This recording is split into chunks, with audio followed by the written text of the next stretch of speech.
जगत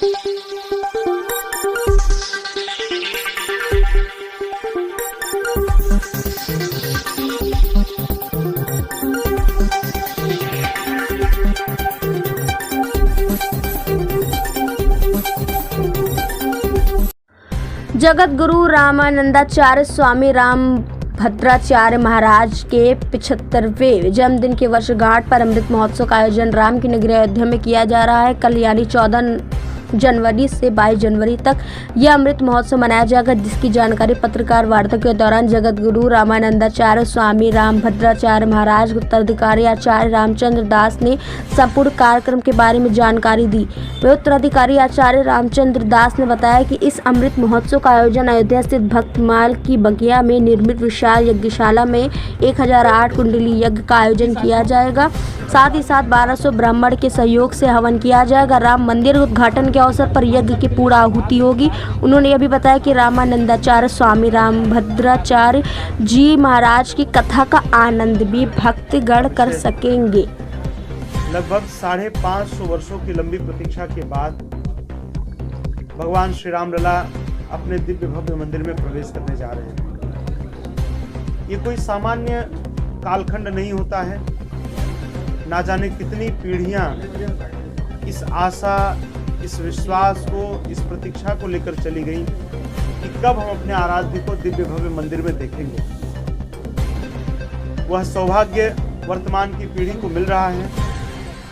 माननीय सर्वोच्च न्यायालय के द्वारा दिए गए आधार पर भगवान श्री राम लला का दिव्य भव्य मंदिर बनकर तैयार हो चुका है और आज से कुछ ही दिनों बाद 22 जनवरी को भगवान श्री राम लला अपने दिव्य भव्य मंदिर में प्रवेश करने जा रहे हैं। ये प्रत्येक हिंदू समाज के लिए और भारत के लिए ये गौरव का विषय है, प्रसन्नता का विषय है, हर्ष का विषय है। एक संयोग की प्रेरणा कहें या राम लला की योजना कहें, आप सब जानते हैं राम मंदिर के इस आंदोलन में लाखों हिंदुओं ने अपनी प्राणाहुति दी। लेकिन उसी में एक विषय,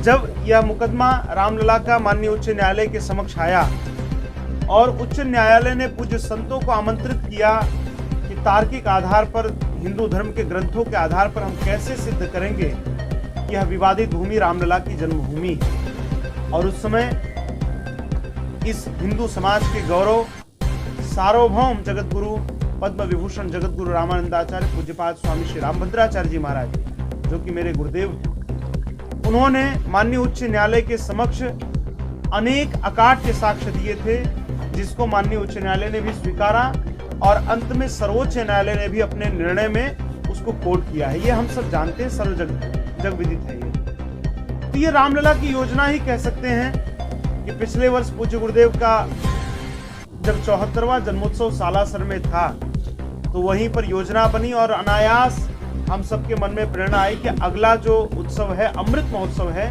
वो श्री अयोध्या धाम में हो। यह तिथि लगभग 1 वर्ष पूर्व तय हो चुकी थी, 14 से 22 जनवरी की, और फिर संयोग का क्रम रहा, रामलला की कृपा रही। राम जी का स्वभाव है राम सदा सेवक रुचि राखी। राम जी अपने भक्तों की रुचि की रक्षा करते हैं। रामलला ने अपने साथ ही कि जब मैं दिव्य भव्य मंदिर में प्रवेश कर रहा हूँ तो मेरे इस युग के जो सबसे बड़े भक्त हैं, ऐसे पूज्यपाद गुरुदेव का अमृत महोत्सव भी उन्होंने अयोध्या में मनाने की योजना बनाई। और आज अमृत महोत्सव का इतना दिव्य भव्य आयोजन हो रहा है, ये आप सब देख पा रहे हैं। यहाँ पर 1008 कुंडलीय श्री हनुमान महायज्ञ हो रहा है। आप जानते हैं, हम अपने घरों में, परिवार में, अपने समाज में अनेक अनुष्ठान करते हैं, लेकिन वह कहीं ना कहीं हमारे अपने लाभ के लिए होता है, या तो धन के लाभ के लिए, या अपनी विजय के लिए, या अपनी यश कीर्ति वैभव की वृद्धि के लिए। लेकिन यह अनुष्ठान इतना निर्मल हो रहा है, इतना पावन हो रहा है गुरुदेव के सानिध्य में। इस अनुष्ठान का उद्देश्य केवल और केवल पाक अधिकृत कश्मीर की पुनः प्राप्ति है। इस मनोरथ के साथ यह दिव्य अनुष्ठान हो रहा है, जहाँ पर हजारों की श्रृंखला में हमारे वैदिक विद्वान बैठ करके और पूज्य गुरुदेव के हजारों शिष्यों के साथ 1.25 करोड़ से अधिक आहुतियां श्री हनुमान जी महाराज की प्रसन्नता के लिए समर्पित करेंगे। गुरुदेव का ऐसा भाव है कि जब हनुमान जी महाराज बिना बीजा के लंका में जाकर जानकी जी की सुधि लेकर आ सकते हैं, तो प्रत्येक भारतवासी बिना बीजा के पाक अधिकृत कश्मीर जा सके, इसी मनोरथ के साथ यह यज्ञ हो रहा है। आप जानते हैं, पूरे रामायण काल में भगवान श्री राम ने अपने प्रत्येक कार्यों के लिए जिन्हें निमित्त बनाए वो श्री हनुमान जी महाराज हैं। ये अयोध्या की धरा है। यहाँ जब भगवान वनवास काल से लौट कर आए तो उन्होंने भरत जी से एक बात कही जो हम सब जानते हैं। उन्होंने इसी अयोध्या में कहा कि भरत से तो उऋण हो सकता हूँ, लेकिन हनुमान जी महाराज के उपकारों से उऋण नहीं हो सकता। और उसी का परिणाम है कि अयोध्या जी में भगवान ने अपने से भी ऊंचा स्थान यदि किसी को दिया है तो श्री हनुमान जी महाराज को दिया। इसलिए हनुमानगढ़ी में हनुमान जी महाराज विराजमान है। तो उन हनुमान जी महाराज के लिए अयोध्या जी में यह अनुष्ठान होना हमें लगता है कि अपने आप में बहुत ही हर्ष और बहुत ही प्रसन्नता